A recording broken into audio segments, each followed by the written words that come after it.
I'm CK. Tonight we've got another one from Zlob Modular. This is their Dual VCO, and I'm always in search of the perfect oscillator, so we'll put this one together, see how it sounds, and I hope you enjoy the video. Let's see what we've got in the bag. This is from Zlob Modular, as I said, in Chicago in the United States. I picked this up from their website.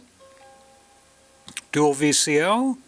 Got a couple more things of theirs that I still need to build, so that's good.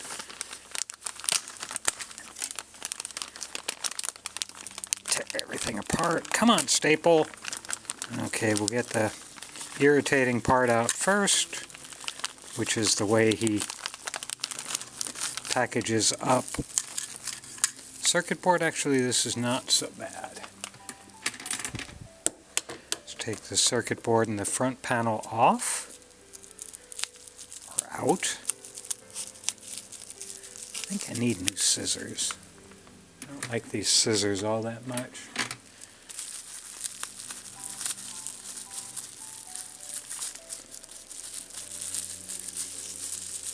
Trying to figure out how the bag comes open. Okay, we've got nothing left in that bag. Let's look at the front panel first, and as is typical with Zlob, we've got the fancy one, and we've got, oh, he didn't print it on the back. Often he'll print the same thing on the back but without the graphics. So frequency, I don't know whether that's a pot or a knob. Let's take a look.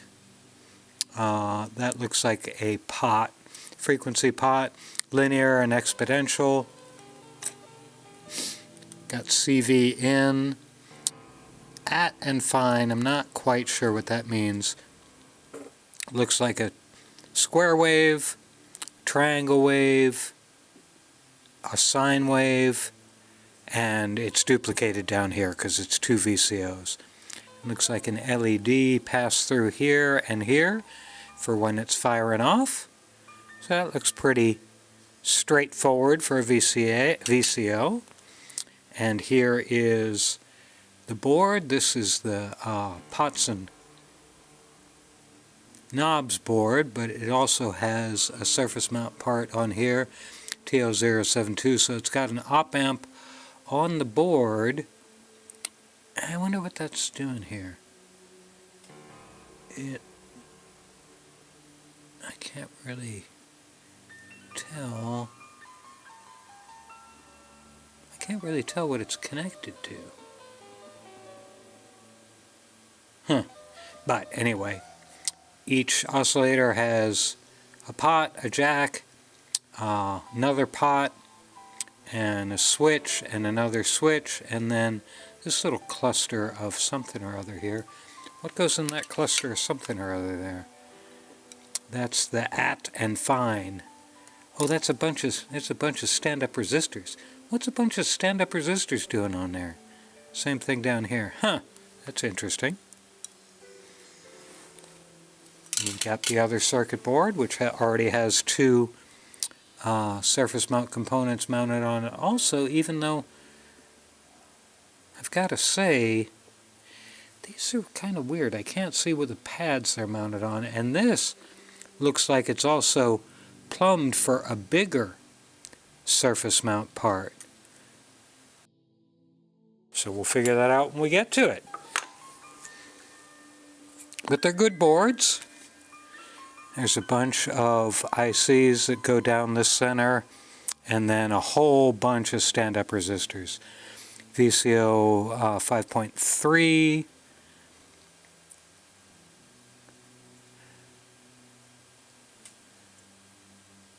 Inspired by Thomas Henry circuits. Let's see, what does he say anything else on this board? I don't think so. That's interesting. The rev of the pots and knobs is 5.1.1, and of the control board is 5.3.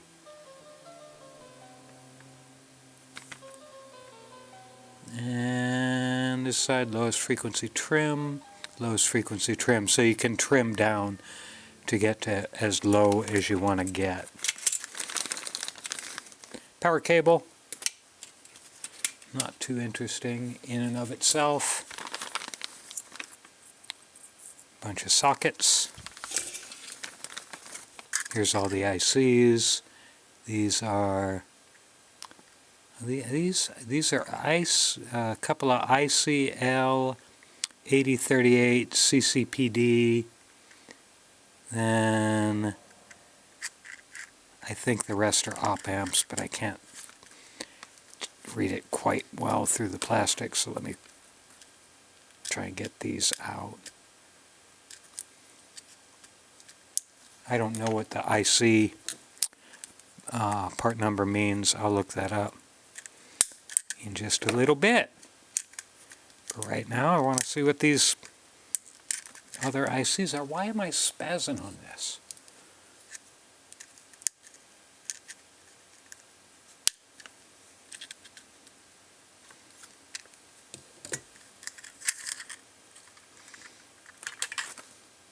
So that's a 074.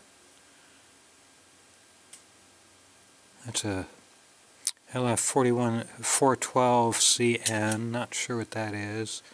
And so is that. And that's a 072, another op amp. Let me get another parts tray out, or another, yeah, I got another parts tray out here.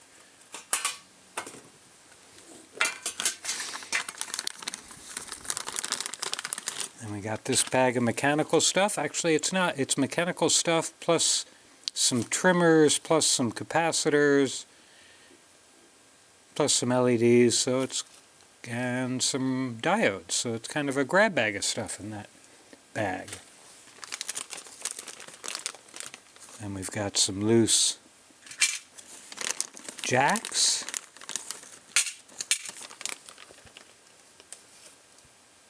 Some standard type pots.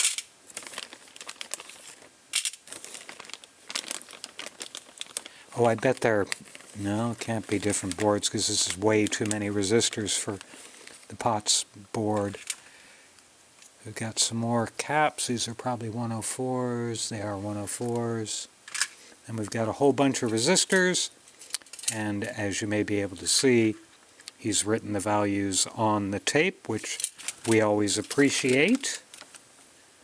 Saves us a minute of trying to identify the color bars on the resistors. So I'm going to dump this. That's some knurlies in that bin. I don't want to lose those. Let me dump this bag out into this bin. We've got a couple of resistors in here also, or they may be inductors. They look a little too fat to be resistors. And then we've got our caps and power protection diodes, some pin headers, 90-degree pin headers. I wonder why it's 90 degrees. Are we going to be backing the boards 90 degrees to each other? Oh yeah, I guess we are. I guess we're not stacking them. I think it's going to come out roughly like that. Again, I'll double check the build guide, but since I've got these 90-degree pin headers, I'm going to make the assumption that we'll be doing something like, if I could get it in there so I could show you what I mean, be something like that. I can see why I wasn't getting them in there right, because too many pins there.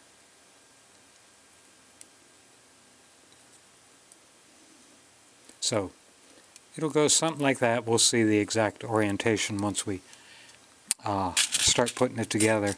Anything else interesting in here? Not really, but I do want to put this pin header back in there or else I will get confused. And a couple of trimmers to make it sound just the way you want. And what is this floating around in here? This is a 3904, that's a transistor just kind of floating around loose in here. And if there's one, there should be two since this is a dual. Yep, and there's another 3904. So that's one good thing about something like this. Everything you do here, you'll do the identical thing here. So again, these two surface mount parts, where there are pads for them, I'm going to make the assumption that this is already in place, because there are no surface mount parts in the kit, and you couldn't have put one here anyway, because this surface mount part prevents the other one from being surface mounted. Even though, again, this is 6-pin, and the original design looks like it was laid out for 8-pin. But maybe we'll have a little information in the build guide. But we've seen all the bits and pieces. Looks pretty straightforward, even though there's a bunch of resistors. So we'll get the soldering iron heated up and get this thing put together. The ICL 8038 CCPD is a monolithic integrated circuit capable of producing high accuracy sine, square, triangle, sawtooth, and pulse waveforms with a minimum of external components.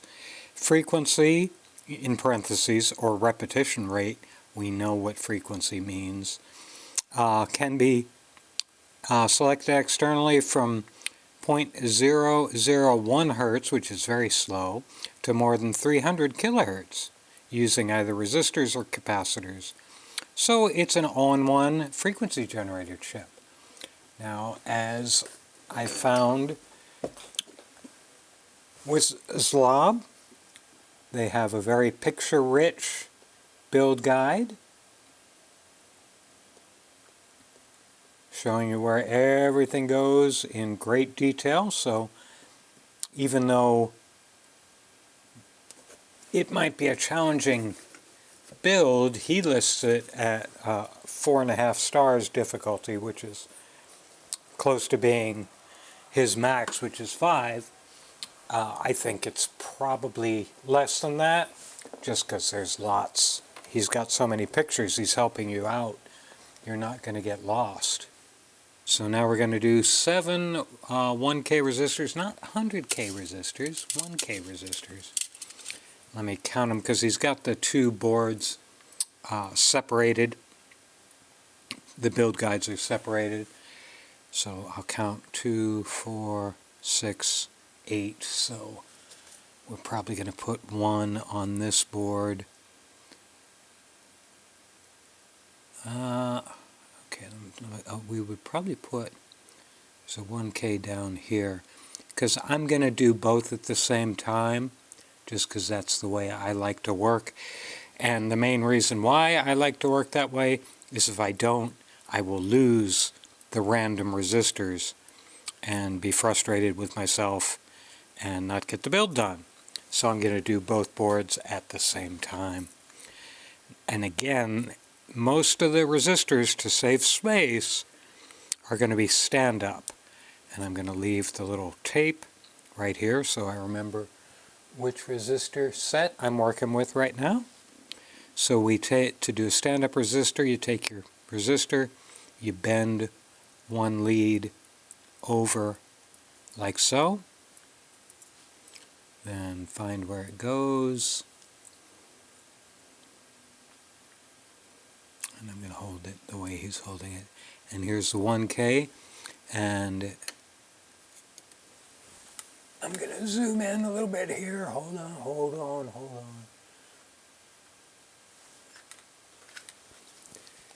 The 1K goes right here, and there's a circle where the body goes and a little dash that points to where the other lead goes. So you drop it into the circle, and then the lead where the dash is,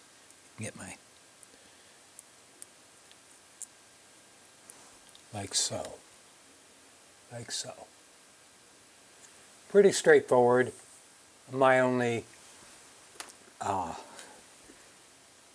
problem with stand-up resistors is they can not stand up. They can be pushed over accidentally. and sometimes when they do that they can ground against another component or short against another component, so I don't particularly care for them. But they're here, and that's what we're going to be dealing with. Let me go ahead and solder one of these, or solder this one, just so we can get a sense. The board looks to be fine quality. Yep. And as I expected, it takes solder very well. And I'll put all the rest of the resistors on. And there's not much to say more than what I've already said about them. So we'll put the video in fast playback, and I will probably even cut out some of the video, or a lot of the video. But what I do leave in, you can watch and enjoy resistor time.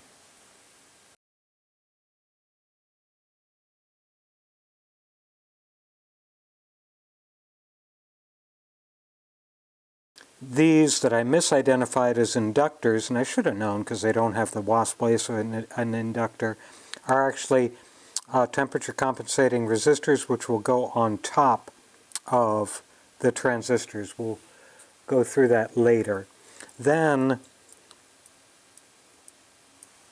what we do now, we're on the 20K resistor section, and we're going to put them in L1 and L2 if we had the red and black panel.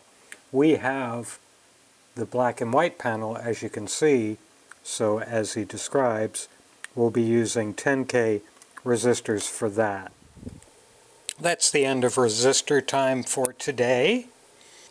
Now the next thing we're going to do is we're going to work with these, which I misidentified as thinking they were inductors. I should have known better because they are not wasp wasted like inductors. These are actually TEMCOs, temperature compensating resistors, and they're going to go on top of these two surface mount parts, which are not op amps in the end. They are transistors. So what we're going to do first is we're going to put a little heat sink material, some thermal paste, on these two to make sure we get good thermal conductivity. Now we want to be very careful because we don't want to get any thermal paste on the legs of the surface mount part, and as you can see, very little goes a long way with thermal paste. He uses a different brand. It doesn't much matter what brand you use as long as you've got thermal conductivity. I have this brand just because that's what I have. I didn't make a particular conscious choice about it, just did it. And now we'll put the TEMCO on top through these holes and make sure it seats well in the thermal paste. And I'm going to solder this right away. And he cautions that you want to do this quick. You want to get in and get out, because you can change the characteristics of the TEMCO if you don't go quickly enough. In other words, if you let the heat of the soldering iron linger too much on the leads of the components. So we didn't.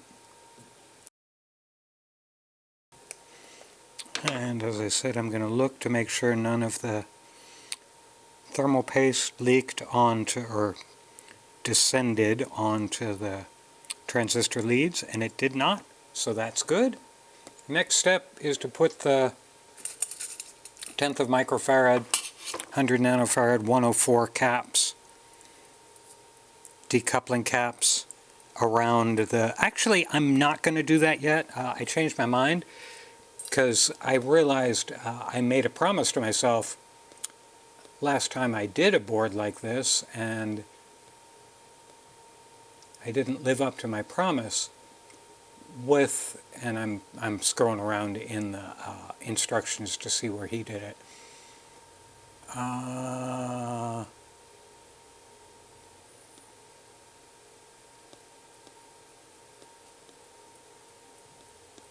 I'm going to do now is I'm going to put the chip sockets on the board, primarily because with all these stand-up resistors, I really think, and I forgot to do this, I really think I should put the sockets on the board before I put the resistors on. But now that I'm here, I'm going to go ahead and do it at this step just because I like it better. We're going to make sure that we don't have a snaggly pin. It's not going in easily. I'm going to put them on now. I'm going to make sure the notch on the... See, because I'm not being precise here because the resistors are kind of in my way. I want to make sure the notch on the socket matches up with the notch on the circuit board.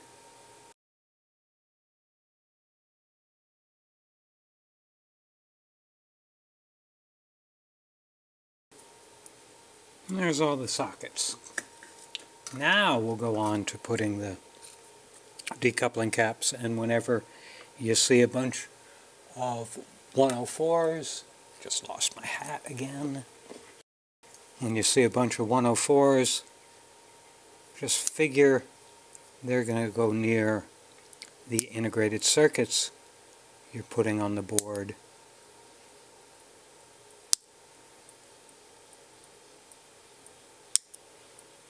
You can obviously look up what decoupling caps do, but basically they provide a little power conditioning going into the chip, and that's why they're so close to the chips, why you should always look for them so close to the chips, because that's where they do their best job to provide a little bit of stable power and to get rid of some characteristics of wire and circuit board traces. You can look it up, look at some videos there. People can explain it. There are people explaining it a lot better than I just did.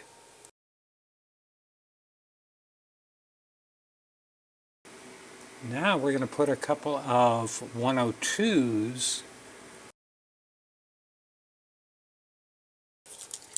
and a couple of 100 picos. And now we've got 1/100th of a micro foil caps. Okay, now we're going to do our pin headers. Oh, it's the 5. Okay. We're doing the power one.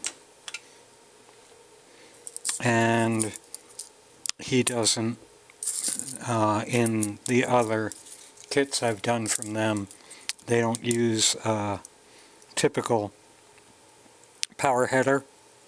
They just use 2 5-pin pin headers. So we'll hit one pin, and he describes how to do this.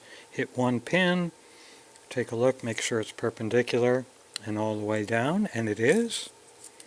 Hit the next pin, and what I'm also going to do at this point, I should have done it before this, I wasn't thinking clearly. Golly! Is I'm going to grab a power cable, the one they supplied, and push it on there, because then I know it'll all be connected properly.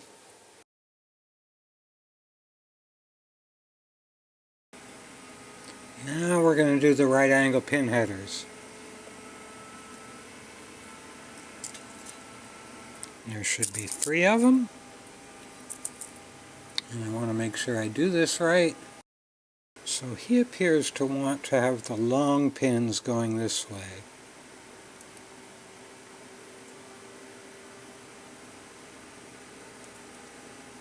And same thing, or similar thing, we'll just do one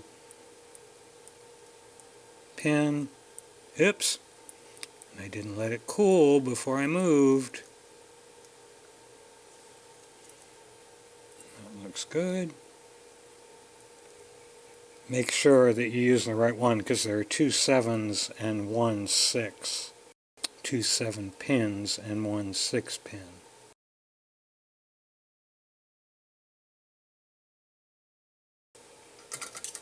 Let's see how that mates out. I guess we'll go something like that. I'll make sure that they actually line up well enough to put together. And they do. I got a little extra solder on those pins I put. Oh, there we go. I guess it could go like that, but that doesn't make any sense. It would make more sense if it went this way. So things aren't just hanging out in the breeze on the side. So it'll look something like that. I'm not soldering that together now. Now we'll put the trimmers on. I gotta get this back apart. We've got 200Ks.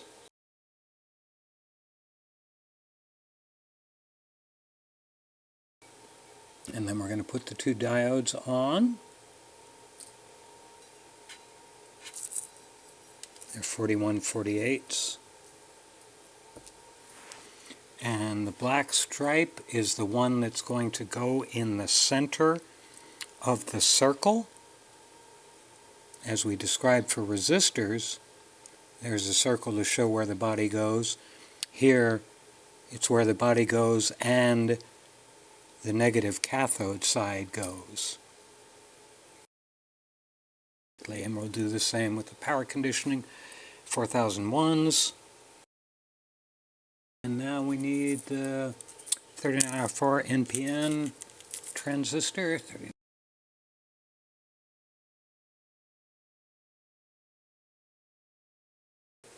And that's that board done, minus the chips, which we'll do once we're done futzing around with everything else.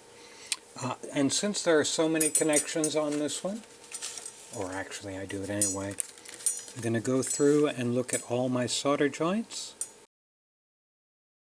And it all looks good. So we'll move on to the other board. Now we'll work on the control board. And as we talked about earlier, I've already done most of the resistors. And now we'll just put the 2 trimmers.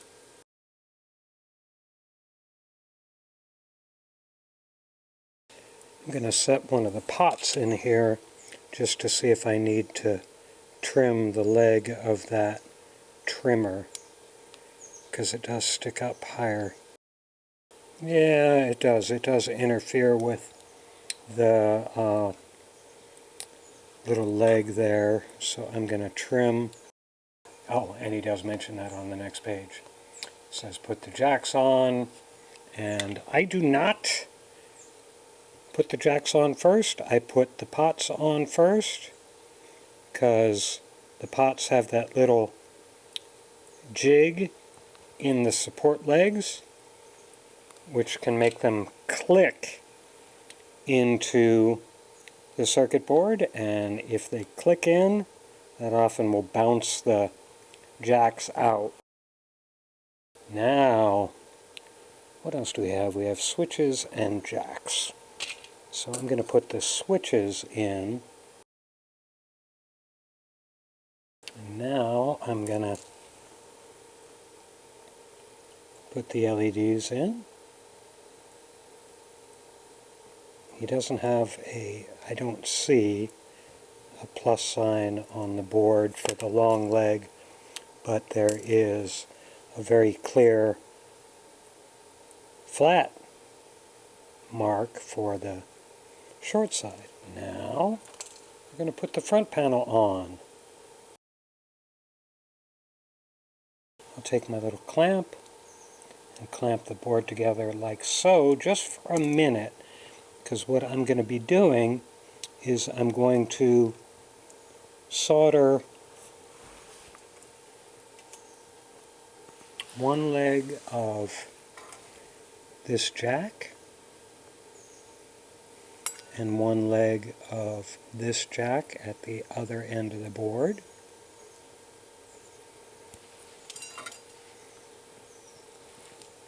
And now put a panel nut on, not on the switch, you silly person, on the jack I just soldered one leg of. Oops, and this nut went overboard.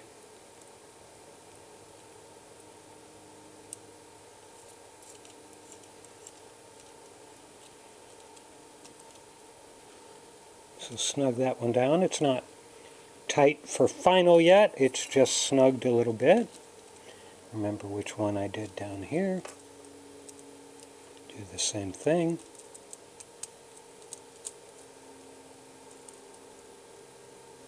Now I can get rid of the clamp and check the pots to make sure they're not binding. As I said, I'm not going to mess with the switches or the LEDs quite yet. I'm just going to see if I can make this fit a little bit. I'm going to do the pots and the jacks right now. So a lot of soldering. Now we'll do the switches, and to make sure they are flat on the circuit board, I'll use a little piece of foam to push the handle further as far up as we can get it. Now we'll do the LEDs, and I'm going to try and get them centered in the little windows. And he mentions to put the panel nuts on now. I'm not going to yet, because I'm going to wait until I finish putting everything together. And the next step is to put things together, so we'll get all our ICs together, making sure these are all, we'll get the 702s first. Oh, there's only one 702. I want to see if there's a picture for you to put the ICs in with. But I can do this by process of elimination. So down here at the bottom, the 702 goes. That's in well. Then we've got the LF 4012CP. Oops. I keep dropping stuff today.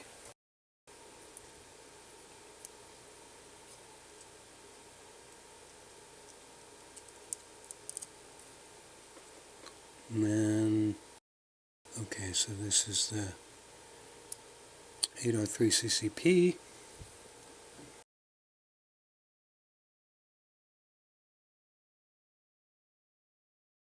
And there's all the chips in. And now, I'm going to put everything together. Put these up in yonder. It's a little solder on some of these pins. Oh no, it went together just fine. Let's double check to make sure that we're going right, and we are. Set this kind of like so. Don't jump away. Double check all those. That looks good. Now put the rest of the panel nuts on. And we'll put the power cable on again. Let's see, where does it have red stripe side? It's marked on the board. And that's it. That's the front. It's the side. The back. The other side. Top. And bottom. Now we'll put it in the rack and get it calibrated and hear how it sounds. Okay, we're gonna Let's calibrate this thing. I'm going to be doing it on the benchtop because I just feel like it. First thing we're going to do is make sure the linear exponential switch is in exponential mode. We want the fine tuner attenuator fully clockwise.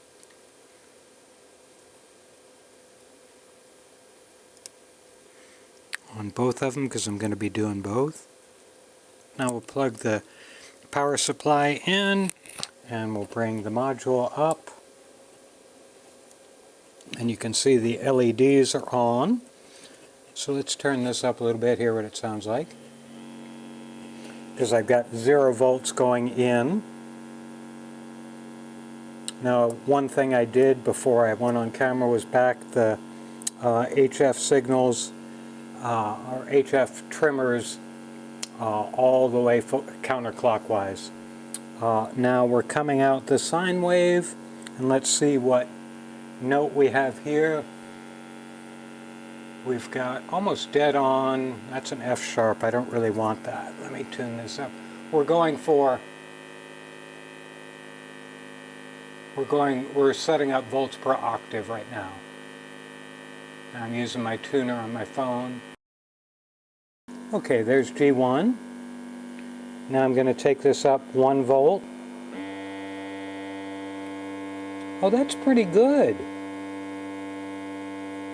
It could be a little bit, yep, I'm grounding myself. It could be a little bit tighter. Where's my screwdriver? Just the V per O.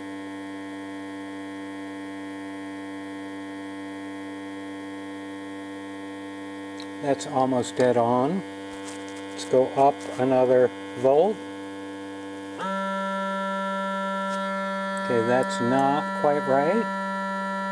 And we're going to do this a bunch of times, as you know.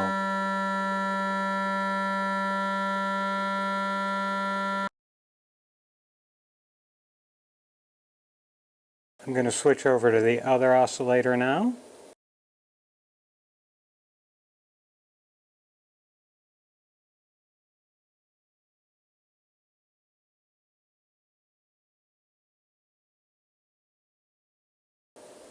Okay, so the top oscillator trimmed out pretty well. As you saw, the bottom one, which I probably sped through, is not trimming out quite as well. But I'm ready to put it in the rack, and here it sounds melodically. It's trimmed up enough for my purposes. So let me unplug all this contraption. So now we'll just put it in the rack and see how it sounds. Let's see how it sounds. I've already plugged it in because we did our smoke check already on the bench when we calibrated things. So we're going to be, where's my pointy thing? I'll get it, get in front of the camera, come over. So it looks like we're drawing 30 milliamps on the negative side, 14 milliamps on the positive side with a peak of 17 there and a peak of 32 there. So that's interesting. We'll see if the positive goes up. That's interesting that the negative is so high. So I'm coming through, I have a LFO driving a sequencer which is going in to volts per octave and to the VCA and then over to my multi and my mixer, because the mixer will be interesting. Let me bring up the scope, and we're on the sine wave output from number 1. And of course we can adjust the frequency.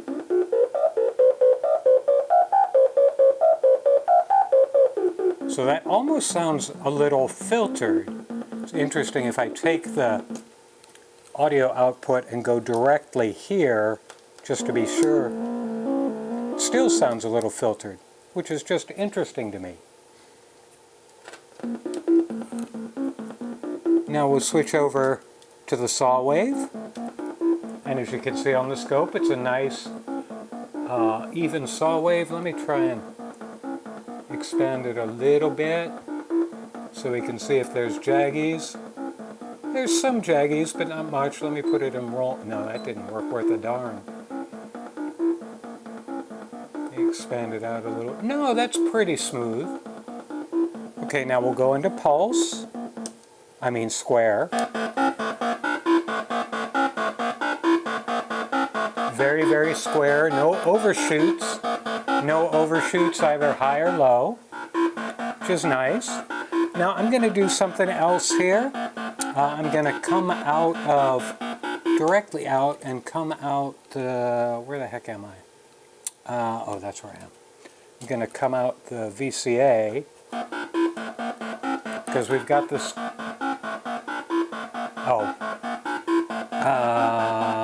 that also means I have to change the scope. I'll take the scope away. We've seen the waveforms.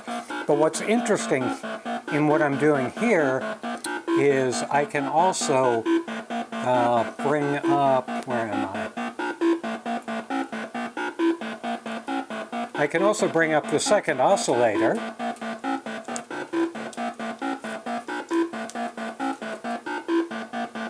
And now we've got, now I'm adding a saw wave from the second oscillator.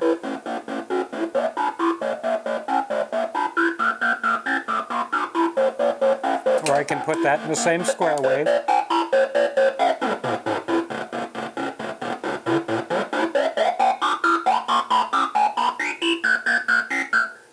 Or the sine, of course.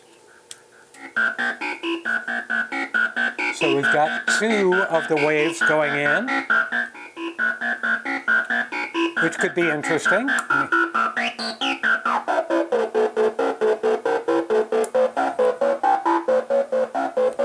going to switch this back to sine. Now they're both in sine.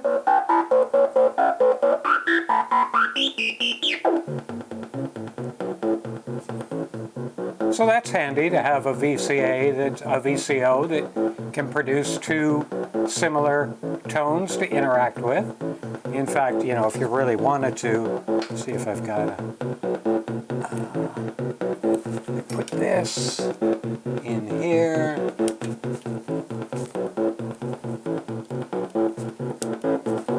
Now I've got three waves going out.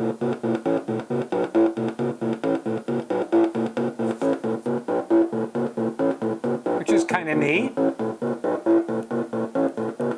Let's see, let's make it go real fast.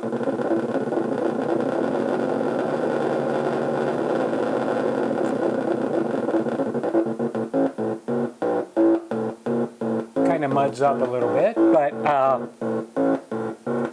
that's what it does. It's got a little bit of, it sounds almost like it's got a filter on the high end. There isn't one, but we're getting a little kind of muddiness. I mean, it's not objectionable. Let me take it out. I'm going to go back to directly out.